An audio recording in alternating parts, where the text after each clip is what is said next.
Well, after much complaints going into the end of last year about garbage collection, officials at the Department of Environmental Health say the twice-weekly collections since January have been going well and decreased consumer complaints. Environmental Health Director Melody McKenzie telling ZNS News that for the most part, consumers are pleased. However, there are some collection challenges.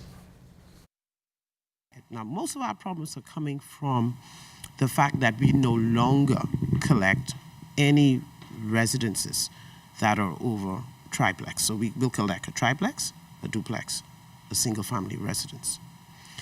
And the problems arise when we see 4 meters.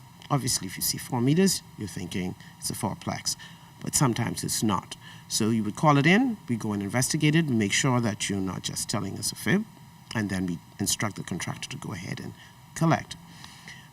So we have varying times. Now, what we're working on right now is trying to shorten that time frame for collection so that while we're collecting twice, we're also collecting more efficiently in a shorter period of time so that the audience knows, okay, Monday, my truck is normally here between 4 and 11.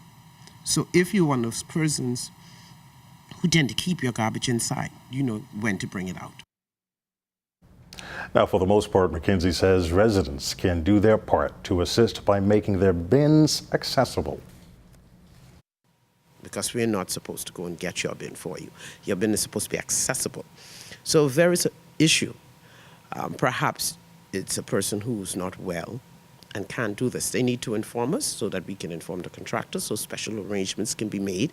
If that's a person who is disabled, we make some special arrangements for their collection. Oftentimes people call because they're upset. The truck didn't stop and get me. He took my neighbor across the street. He didn't take me. And we have to explain, well, that's not his zone. You happen to be on a boundary. You're on Wolf Road. You're on the northern side of Wolf Road. Your neighbor's on the southern side of Wolf Road. You're actually 2 different zones. So your collection is Monday. His is Wednesday. And, we have to explain those things. So what we're doing is we're going to publish all of it with a map that shows you where you live by zone, who your collector is, and a phone number so that you can contact your collector should there be a problem.